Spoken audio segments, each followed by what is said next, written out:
It says here, and tonight we're going to read from a different book.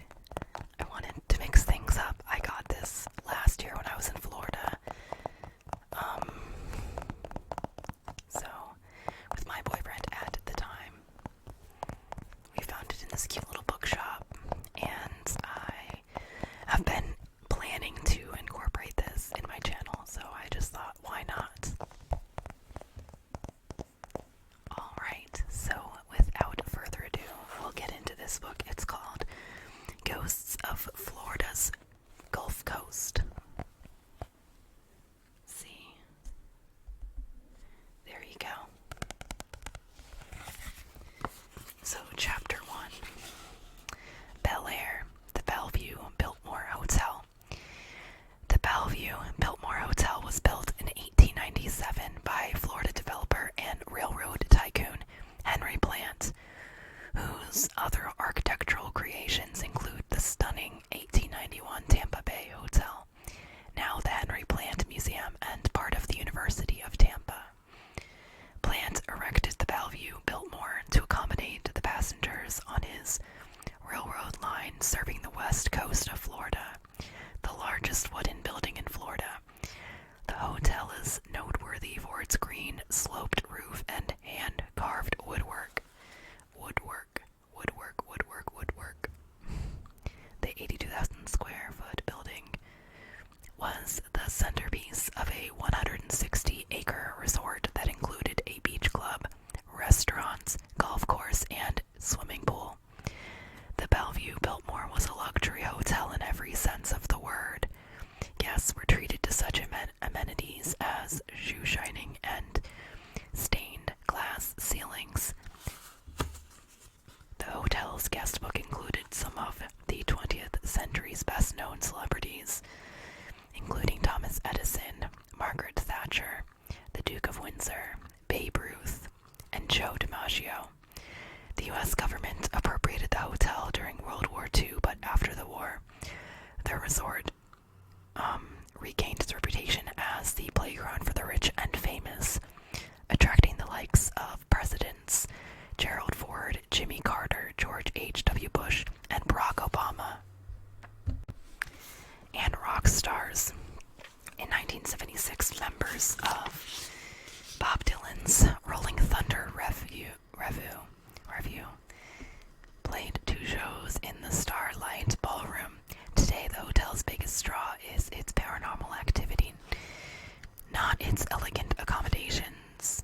The subjects of one of the hotel's signature ghost stories are a bride and groom who booked the bridal suite, room 4336, for their honeymoon in 1922.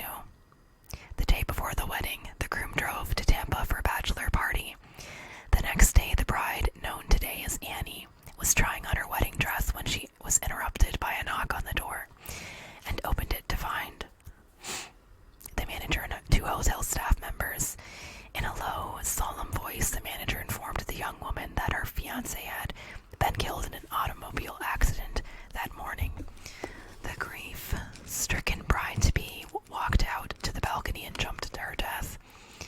Ever since her tragic death, the filmy image of a woman has been seen on several of the balconies. In addition, the specter of a woman dressed in a bridal gown has been reported walking down the hallways on the upper floors. The Biltmore's best-known ghost is the spirit of Morton Plant's wife, Maisie, Henry Plant's daughter-in-law.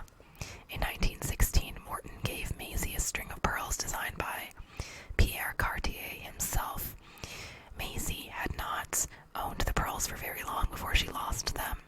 Maisie, Morton, and the hotel staff combed the entire hotel, but were unable to locate the pearls, which were worth $1.2 million. No one has ever found them. Legend has it that Maisie's ghost is still wandering the hallways and checking rooms in search of her lost pearls.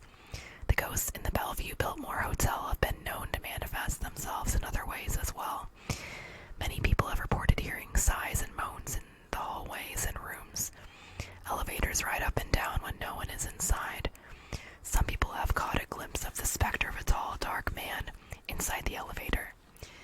Doors open and close by themselves. Members of the kitchen staff claim banging of pots and pans when they are all alone.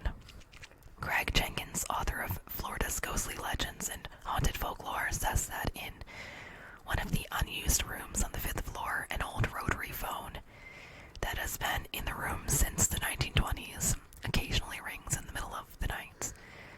The phone's ringing is particularly unnerving because the cord has been removed. Staff members who have answered the phone have been startled to hear heavy breathing on the line.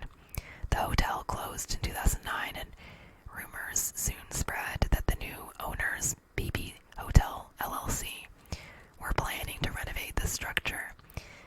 However, in 2013, BB Hotel proposed a plan to raise the historic building to make room for townhouses and condominiums.